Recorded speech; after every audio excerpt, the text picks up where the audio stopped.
Good evening, folks. Haven't made a video in over a week, and two subjects have come to my mind, and to be honest with you, I've been thinking about each of them for the past 48 hours. And I'm going to start off slow, but in the video that I do following this, fair warning, I am going to go into a tirade. And that next video, more than likely, not even more than likely, absolutely is not fit consumption for minor children.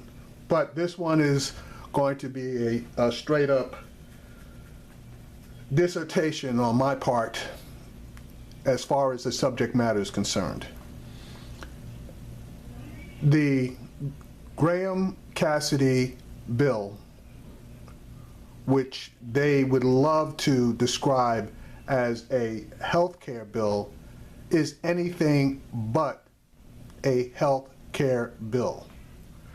Now, if you don't believe me, do your own research. Chuck Grassley has come out basically and said that he can find at least 10 things wrong with this particular bill as far as having a reason to vote no on it. But his sole reason for voting yes on this particular bill is because for 7 years the Republicans have campaigned on repealing and replacing the Affordable Care Act. Now, it doesn't matter that this bill is going to hurt a lot of people. It's more important that they keep a promise to get rid of something that is helping a lot of people. Does the Affordable Care Act have a bunch of flaws in it? Absolutely. Is there a way to fix those flaws? Absolutely. But it's been the Republicans' mantra that the Affordable Care Act is a disaster and needs to go. And from my viewpoint, the only reason that they want to get rid of this bill is because it's an accomplishment of former President Obama. And they cannot let the accomplishment of, quote unquote, the first black president stand. Now, if you need further evidence, look up recent speeches by Senator Cory Gardner of Colorado. He basically laid it out in simple yet easily understandable terms. During the last recess, both senators and House of Representative members went back home to their districts. But instead of them holding town hall meetings to hear from their constituents, the majority of them, not all, but the majority of them, met with their donors. And their donors threw a hissy fit.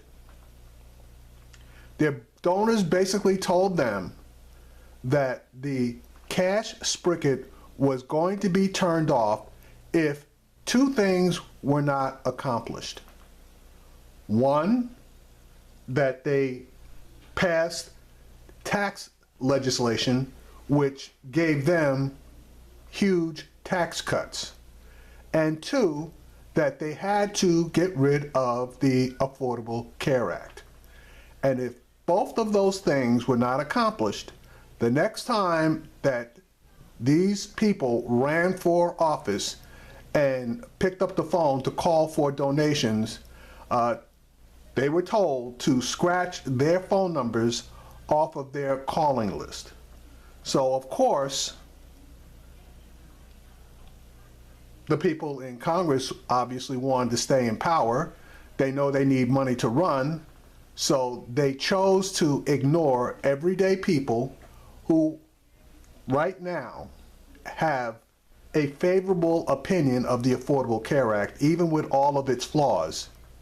They chose to ignore them and side with their donors, who are the only people who are in favor of these various Republican-sponsored, quote-unquote, health care laws, which are supposedly going to repeal and replace. Now, with all that being said, it looks like this last gasp during this fiscal year to repeal and replace the Affordable Care Act is going to go down. They need to get 50 votes in the Senate in order to get this bill passed. That's 50 votes plus the vice president cast the tie-breaking vote, and we all know that he is going to vote in favor of this particular bill. There are 52 Republican senators in Congress at the present time. Not a single Democrat, obviously, is going to vote yes on this bill, so they need 50 of the 52. Now, early on, Senator Rand from Kentucky stated that he absolutely was a no vote because he believes that this bill, as with the others, does not completely repeal the Affordable Care Act. So he's a no. Well, on Thursday, John McCain came out and publicly stated he is also a no vote. And he is not a no vote because of the bill itself, but when he previously cast a no vote on the last attempt at repeal and replace, he told them, his own party, that he would not vote yes on any bill that did not go through regular order, which meant that it had to go through committee hearings, witnesses, open for amendments, etc. And that if it did not go through that process, which is not a quick and easy process, that he was going to be a no vote. Well, he has, in this particular case, been a man of his word, because since this bill is scheduled for a vote sometime next week and has not gone through regular order, he has told everybody up front he's a no vote. Well, that's two. You have 3 senators who have not declared which way they're going to roll on this, and that's 3 Republican senators. You have Cory Gardner out of Colorado, and basically he's exposed as to why he would vote yes on this bill if he does. You have Lisa Murkowski out of Alaska, and they are trying to cut a sweetheart deal for the state of Alaska, and they're calling it the Alaska Purchase, where her state will get extra money from the federal government if this bill passes, and monies are block granted to the states. But if she goes along with this, she will be violating what she said she would not do, which was accept a payoff in the form of additional state or federal funding for her state in order to buy her vote. And then you have Susan Collins of Maine, and she has always had issues with the Republican plans as far as health care is concerned.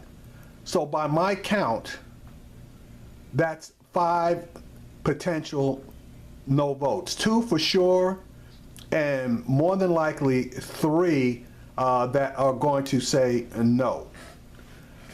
in my opinion, I think that once that third vote is cast, that there are going to be a lot more than 5 no votes by the Republican Party.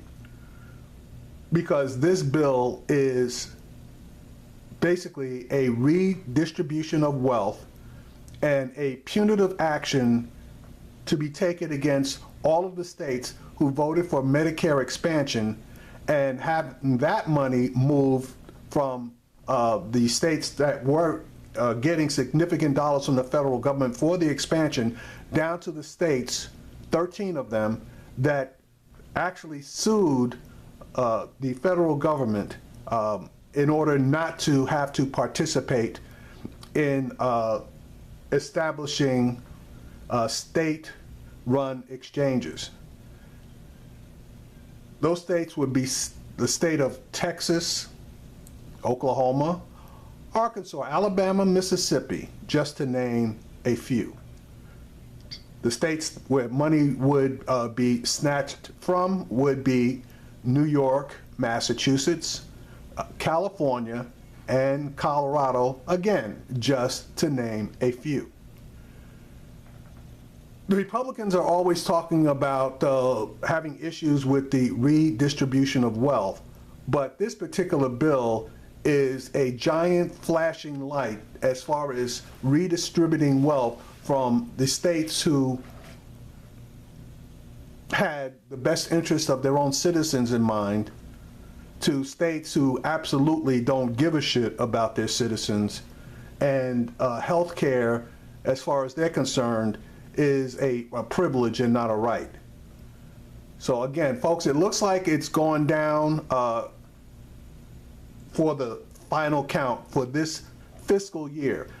Now, that doesn't mean that during the next fiscal year that this thing cannot be resurrected again.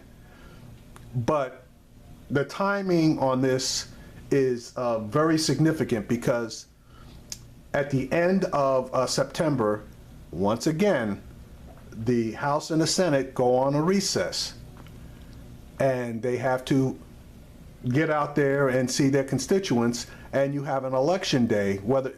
Although it is not a major election day, they have a local election day coming up, and then you have the run up to the 2018 midterm elections. And there is no way that they are going to touch health care before the midterm elections occur. So, thank goodness for people like John McCain, okay, who's a no.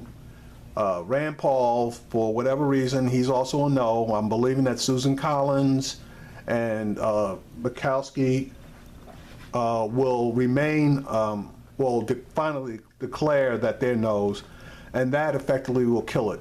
Now, the only thing to be decided is if Mitch McConnell is the vote counter that he is supposed to be, whether he actually brings it to the floor to get names to paper as to who voted yes and who voted no, or he concedes and doesn't want to throw any of his members under the bus. We'll see.